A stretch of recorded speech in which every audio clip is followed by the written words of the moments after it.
Welcome back to New Jersey Power and Politics. I'm Alex Sedan. Congressman Frank Pallone is in his 16th term in the House of Representatives. The Democrat represents a district that includes much of Middlesex and eastern Monmouth counties. Since January, he has been the chairman of the Energy and Commerce Committee of the House, which means up to 40% of the bills that touch on health care, climate, telecommunications, and consumer protection have to go through him. Congressman, thank you very much for being here today. Thank you, Alex. Congressman, have to get your reaction first to those mass shootings in El Paso and Dayton from over the weekend. Well, I mean, obviously I'm very concerned about it, but, you know, this is a pattern. As you know, for the last, I don't know, 10, 20 years, we've seen more and more of these mass shootings, and the House has already passed legislation that would have universal background checks, but unfortunately we can't get Mitch McConnell and the Republican leadership in the Senate to bring up a lot of the gun safety legislation. It's not just that.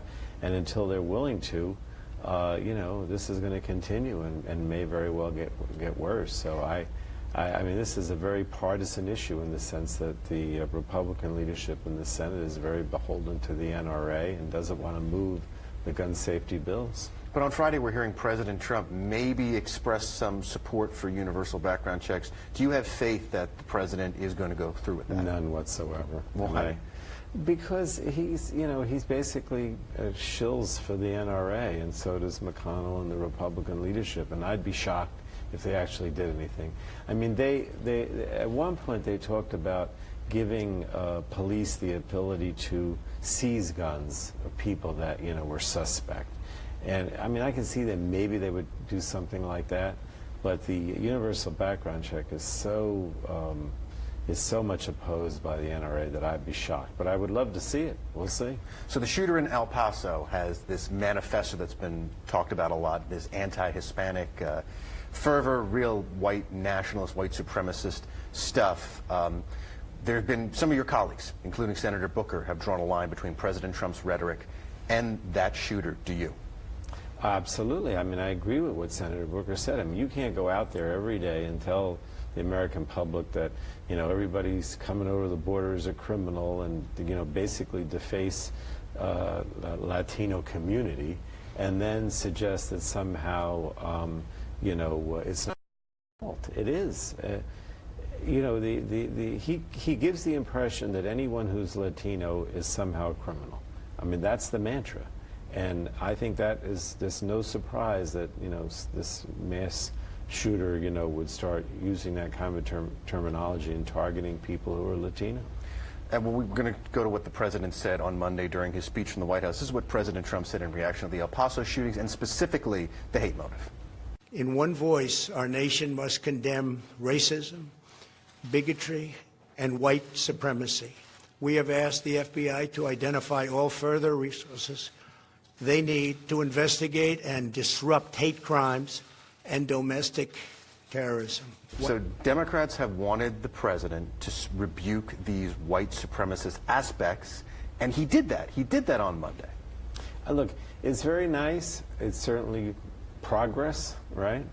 But so many of his actions and statements on when he tweets and uses social media since he's been president, I think lends support to white supremacists. And so, you know, one day is not going to make up for it. If there's a change of heart and we see less, you know, comments about Latinos that they're criminals, or less statements that, you know, encourage white nationalism in the future, great. I mean, that's what I'd like to see.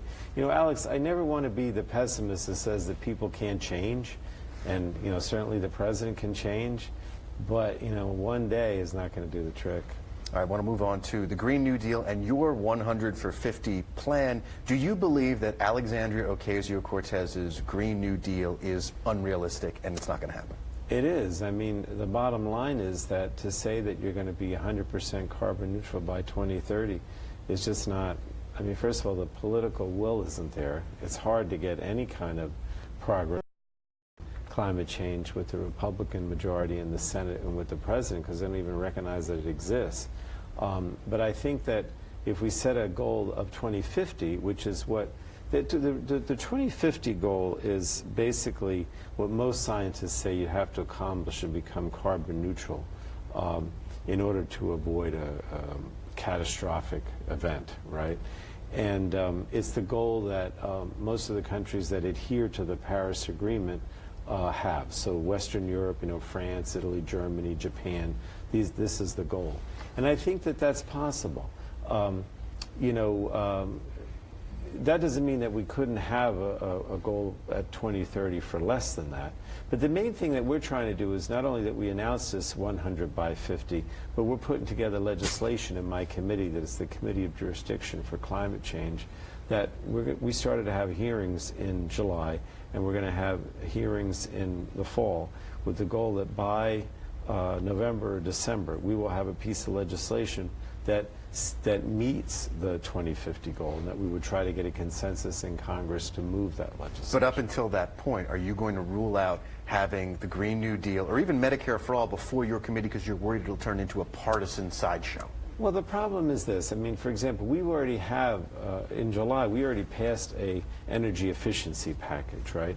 So that basically tries to improve fuel efficiency standards, improve weatherization, resiliency in the case of a storm, and move towards more energy efficiency overall.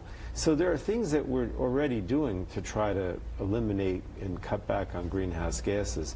But remember, the Green New Deal is just a goal. It doesn't actually have the legislative initiatives that would achieve the goal. And so what I'm saying is, sure, if you could think you could do it by 2030, but I think in a climate where we have a hard time getting the Republicans to do anything, that it's more important to set a reasonable goal, which is what other countries have that are trying to achieve, the Paris Agreement goals, and what the scientists say is feasible. I wanted to move on to something that's very important to some of your constituents, the National Flood Insurance Program. Sure. What changes would your renewal of the NFIP make?